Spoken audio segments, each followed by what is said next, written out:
Hello guys, good morning, good afternoon, good evening. So kung anong oras yung pinapanood ng video na to.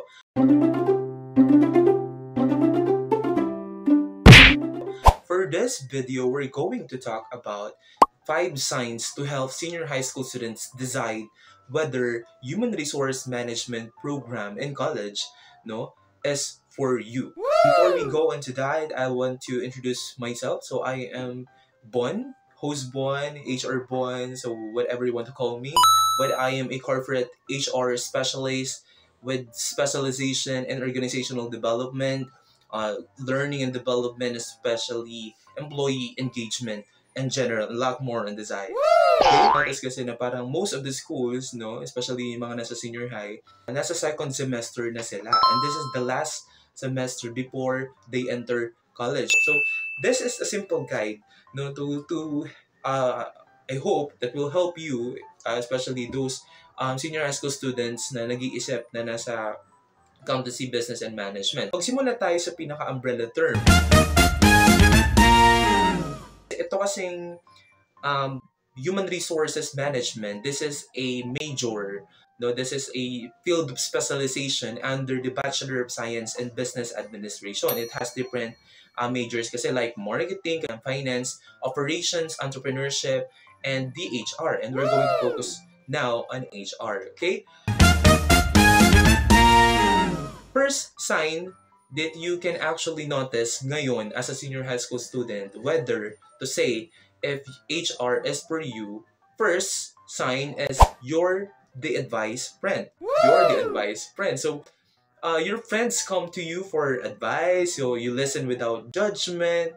People trust you with their secrets, lumalapit sila sa'yo, sinasabi nila yung mga sekreto nila sa'yo. So minsan, yung bagay na yun, you will notice yourself that people trust you. Especially when it comes to your judgment, not necessarily your friends lang, may mga strangers na lalapit sa'yo and mag-open up.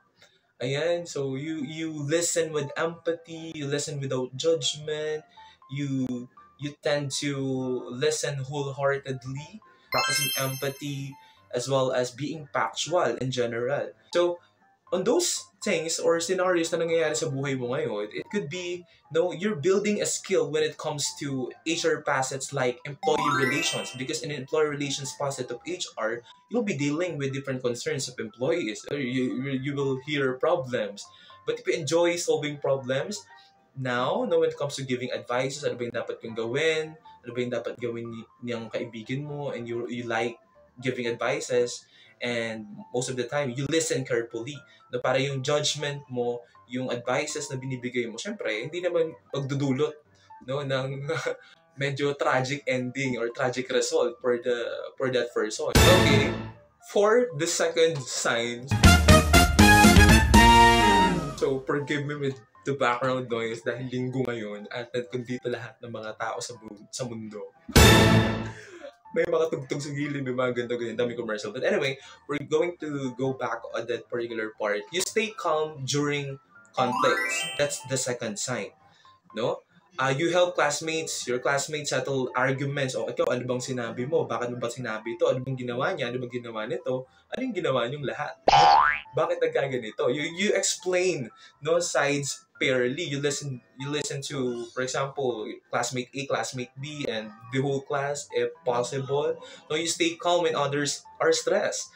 Diba? You are actually training a skill when it comes to conflict resolution. And in HR, you're going to manage conflicts.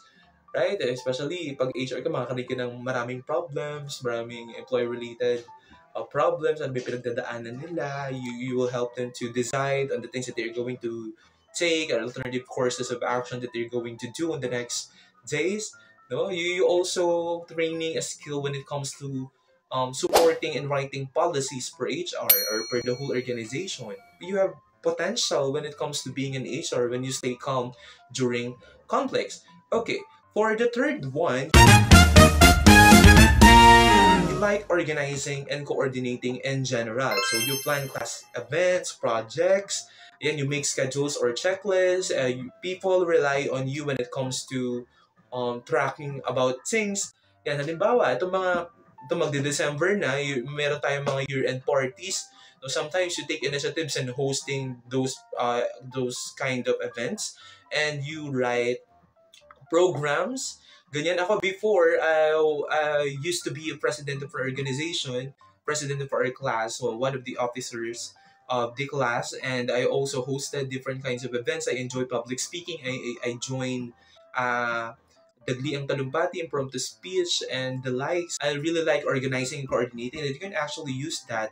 You are training yourself for the employee engagement, training and development, recruitment facet of HR. Because in employee engagement, you'll be hosting events, organizing event from end to end, from the beginning of finding suppliers, the program itself, sino bang dapat nating ilagay sa function na ito, technical team, and so on and so forth. When it comes to training and development, of course, kailangan natin dito ng paglilista kung ano yung mga pangangailangan ng mga employees. We have training needs analysis, i-analyze nyo, medyo maraming technical jargon terms, but in the future, if you're going to choose HR, you'll know more about that. And in the future, if possible, I'll be creating different videos about different facets of HR. So keep in touch, in this channel, for you to be able to know more about HR. Okay?